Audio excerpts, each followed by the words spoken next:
Here's what's coming up on your Ignite News. Black History Month celebration continues with a performance by Haitian artists. If you look at the audience, there's people from every age group. You know, it's not black or white, it's very mixed. The MSA is letting Mohawk College students come up with ideas to improve the college with a $100,000 budget. Students to say, here's where we'd like to see some investments in our college. So the president said, we'll match what the MSA is putting in. Thousands flocked to Dundas for the second annual Braden's Hot Chocolate event. All of this and more coming up on your Ignite News.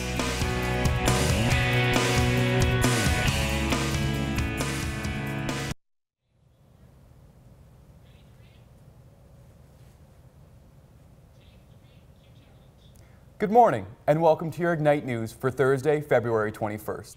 I'm Mickey Slinger. And I'm Adam Steinberg. Here's what's making news. The Mohawk Student Association and the college are offering $100,000 for the best idea to improve Mohawk College, as well as a $1,000 cash incentive. Ignite News reporter Mickey Slinger has the story. Improve Mohawk College? What would you do? The MSA wants to hear your ideas. It's taken $50,000 from revenue, plus a matched $50,000 from the college. Director of Communications, Jay Robb, explains where the money is coming from. Rob really liked the idea. It's a chance for students to say, here's where we'd like to see some investments in our college. So the president said, we'll match what the MSA is putting in. So the MSA was putting up $50,000. The college agreed to match that, so it raises it to $100,000. And that's coming out of the president's office budget. MSA President Andy Hall explains how MSA Gives Back came to be. College. Maybe there's a lot of other groups too. Maybe there's a lot of other students who, have an idea but don't think there's the funding available, so maybe they don't come forward. Well, that's kind of the whole idea behind MSA Gives Back. We have that money now to put forward towards an idea, or maybe even multiple ideas. Not just any idea can be accepted though. Every submission needs to meet a set of criteria before it can be voted on. It has to be a student-led idea by a full-time fee-paying student, much like our membership is. And it has to be something that is feasible within a $100,000 budget, and it has to be self-sustaining. So it can't be something that over the progress of years and years and years, it's something that has to be funded every single year. It is a kind of a one-time shop thing. Student submissions are being accepted up to March 20th, and voting begins on March 7th. Reporting for Ignite News, I'm Mickey Slinger. Financial responsibility is a cornerstone of student governance. The Mohawk Student Association prides itself on this. Rachel Williams joins us now in the studio to tell us a little bit more about the story. Thanks, Adam. After Sam and Eddie was caught mishandling thousands of dollars in student fees at McMaster University, Mohawk College students wanted to know exactly where their money was going. After the scandal at McMaster University regarding the misallocation of funds, Mohawk College is assuring students that their money is accounted for. Mohawk Students Association President Andy Hall says there is a strict policy in place where every monetary decision is reviewed. All of our financial statements are audited every year by an outside third-party company. And as well as that, all of our audited financial statements are then available on our website too. So anything that we do in terms of a financial decision either has to go through the MSA Executive Committee, which is comprised of myself, the Vice President of Finance, and a third member who is appointed by the President. We pay a $125 student activity fee to the MSA. This pays for our health and dental benefits, bus passes, athletic fees, school trips, the Arnie, and much more. This fee also goes to fund McCases, the Mohawk Center for Continuing Education. According to Karen Laval, McCases has even more checks and balances than the MSA. We have two checks and balances. We have the college, who I report, on a monthly basis to, my board of, three, and my board of directors, which I report to again monthly, and to the Ministry of Business for our incorporation. Students may argue that their money is going to help fund things that they do not use. But according to VP of Student Services Wayne Poirier, the ancillary fees are structured for the benefit of everyone. The way that the ancillary fees are structured is that all students pay all ancillary fees, and that there's a breadth of different kind of activities available. So a student might not use the rec center, but they might use the bus pass. A student might not use the bus pass, but they might use the health plan. And the idea is that by all students paying for all of the fees, it keeps the fees very low. There are times where the decision-making process needs to be questioned. For instance, the MSA recently spent $8,300 on new iPads. Andy Hall said that sustainability initiatives and the decrease in printing costs justified the move. The problem is students aren't voting. In the last MSA elections, voter turnout had dropped significantly. If Mohawk College wants accountability, students have to demand it. Reporting for Ignite News, I'm Rachel Williams. The MSA felt it was necessary to let the students know that their money was being accounted for. So Rachel, tell me, how can students become more aware about where their money is going? Well, President of the MSA, Andy Hall, says that all students need to do is go to his door and ask. And simply put, not enough students are doing that. Thank you very much, Rachel.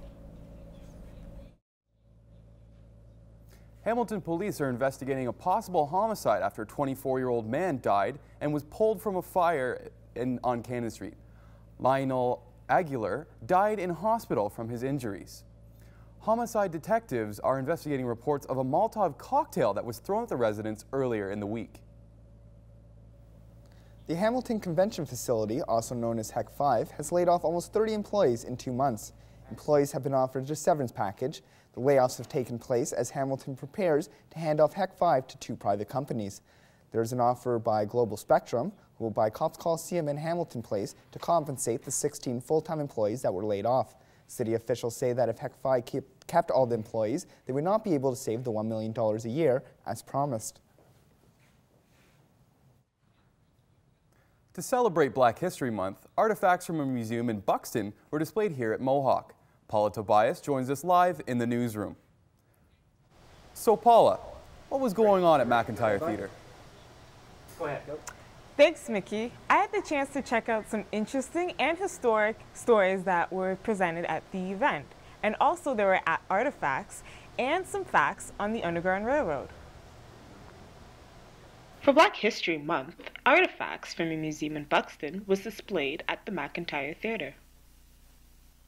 There was dancing done by Mohawk students and a monologue done by Shannon Prince. She discusses the importance of this month.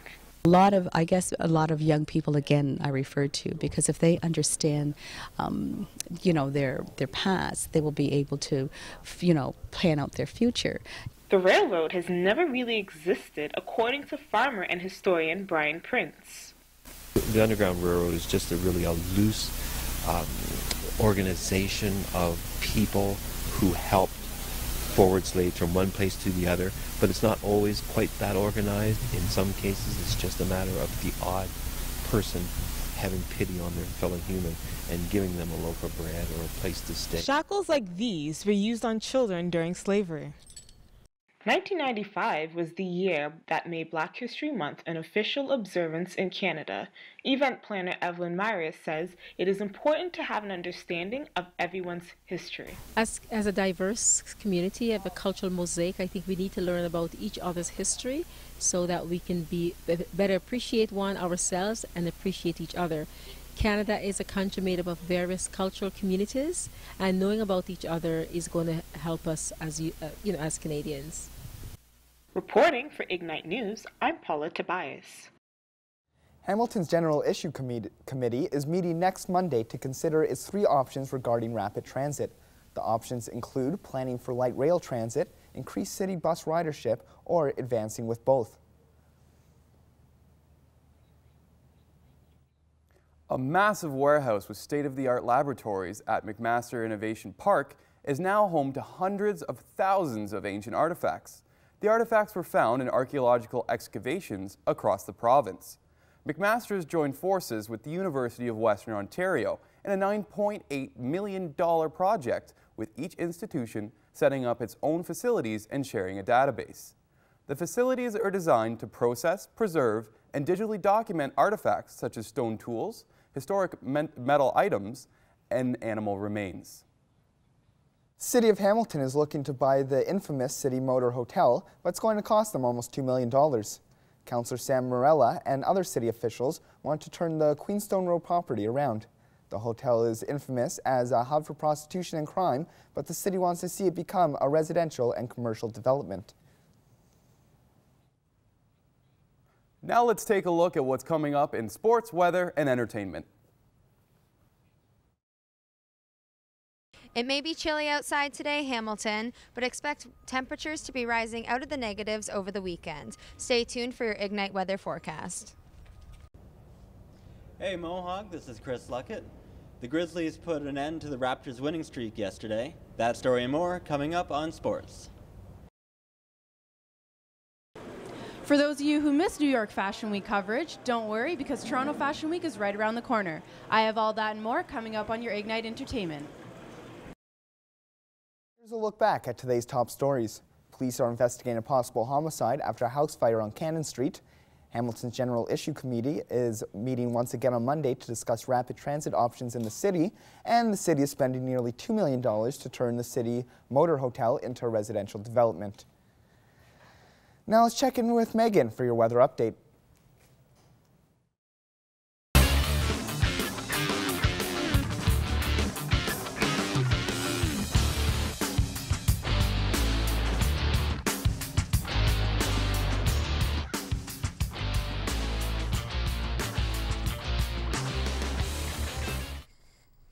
Thanks, Adam.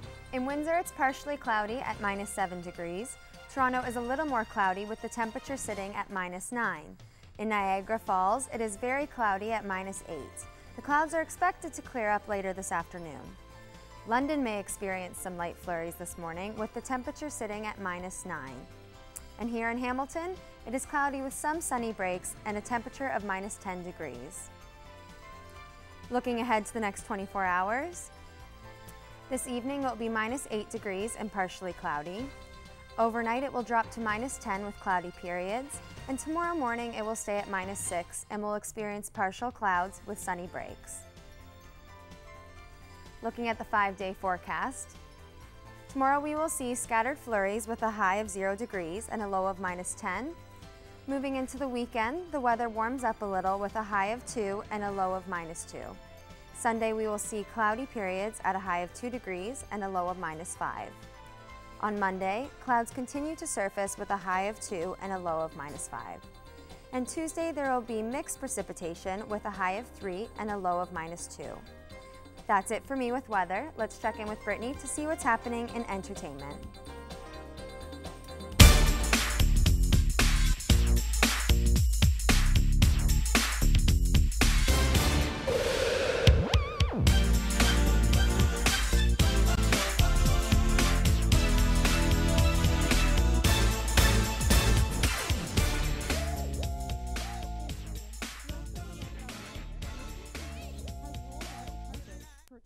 Hollywood's network event.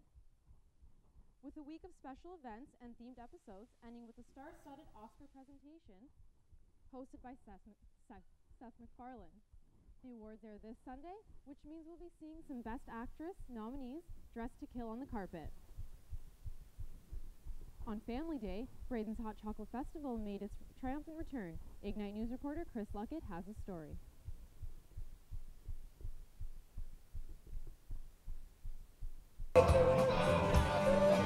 For the second year in a row, thousands flocked to Dundas Valley Conservation Area for Braden's Hot Chocolate Festival. Oh, wow. The event, sponsored by Tim Hortons, was set up around an old train station off of the rail trail and surrounded by forested scenery. It was the perfect location for everything from crafts and music to food trucks and, yes, lots of hot chocolate. The whole event was the brainchild of Braden Marshall, a boy from Dundas with a clever fundraising idea. So one day my dad and I were just sitting around and I suggested maybe I wanted to do a lemonade stand. Then we realized it was the middle of November, so it was a bit too cold for lemonade. So then I suggested hot chocolate, and that sparked the whole thing. Numerous musical acts also performed, including legendary R&B singer John Ellison.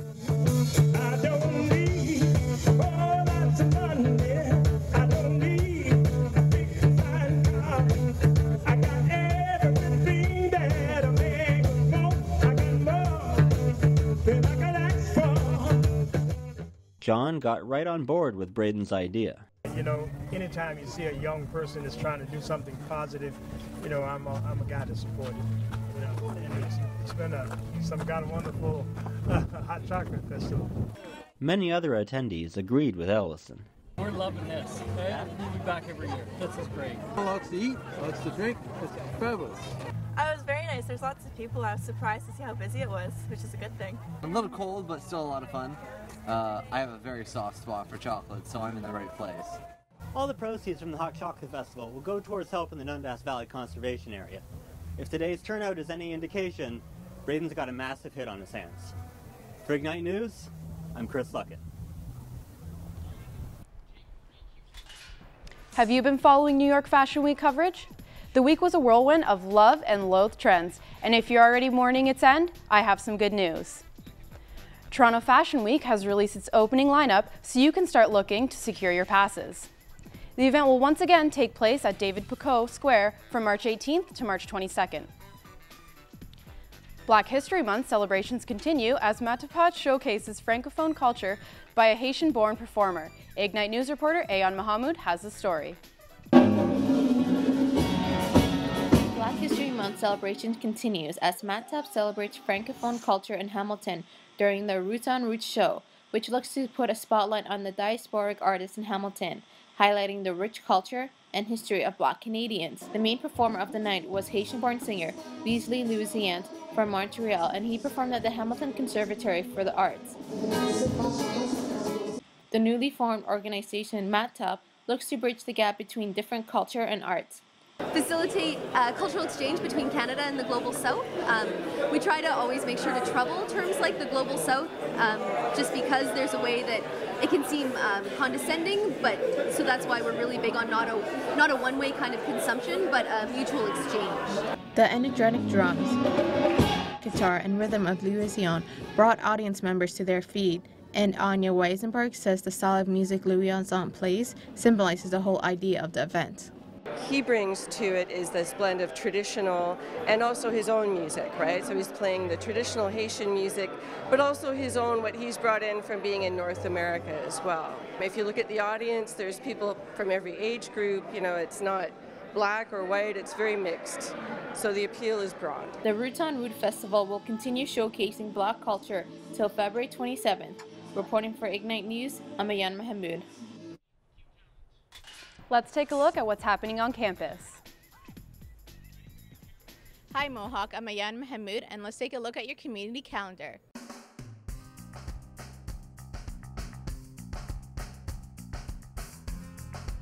This week's Friday Flicks is the 11th times Oscar-nominated movie Life of Pi.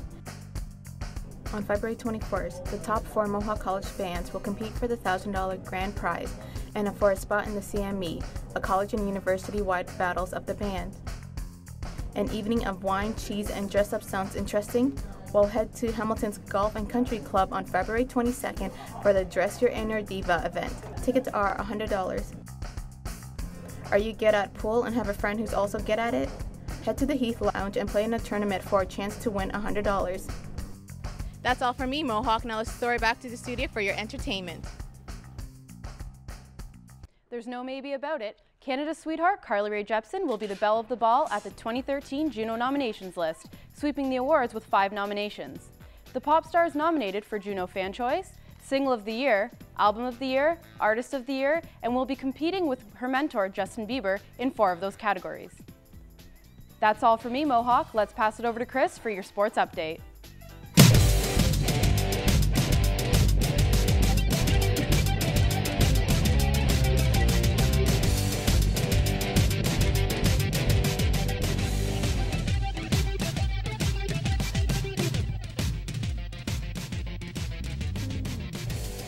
Thanks, Brittany. The Raptors' winning streak was ended by the Grizzlies last night after a weak start against the Memphis team. Zach Randolph led the Grizzlies with 17 points and 18 rebounds on their way to an 88-82 win. It was the first time the teams had faced off since the January 31st trade that had given the Raptors former Grizzly Rudy Gay. His former teammates knew just how to cripple him though, with Gay finishing 13 points in the loss. On the ice, injured Maple Leafs Joffrey Lupul and James Reimer took part in an optional skate that didn't inspire confidence. Lupul, who has been out of commission since breaking his arm 3 games into the season, said he has no timetable for his return. Goaltender Reimer also struggled following his February 11th knee injury, his slumped body language betraying his aggressive energy. While neither knew when they'd return, both said they were happy just to be skating again. And Lindy Ruff is out as head coach of the Buffalo Sabres.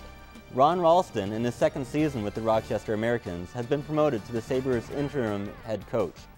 After growing criticism over Buffalo's struggles in the early season, the continuing slump proved too difficult for Ruff to pull out of. His dismissal ends a 16-season tenure with the Sabres, during which Ruff became the NHL's longest active-serving coach with one team. And that's it for sports. Let's pass it back to Mickey and Adam. With Reading Week just around the corner, we want to know what your big plans are for the break. My plans for the Reading Week will be working at a Montessori school. I teach French and Spanish there, so I'll be there Monday to Friday, 9 to 5, and studying. Well, I'm a little bit older, I think, so I have a little guy. I'll probably be spending the week hanging out with the little guy. Maybe pull him out of school for a day, and we'll hit up Chuck E. Cheese. I'm going to play guitar. Well, I have a lot of free time because I don't have school anymore, so I'm probably just going to work out and hang a lot with my friends and stuff. Nothing. If you want to save some money on your next pizza order in Virginia, just show the cashier your gun.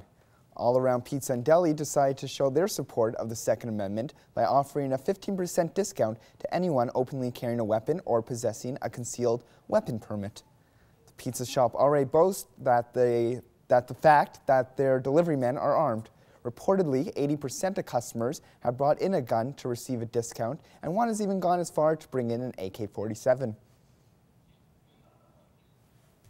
That's all your news for Thursday, February 21st. I'm Mickey Slinger. And I'm Adam Steinberg. For more news coverage, check out our website at ignitenews.ca. Thanks for watching, Mohawk.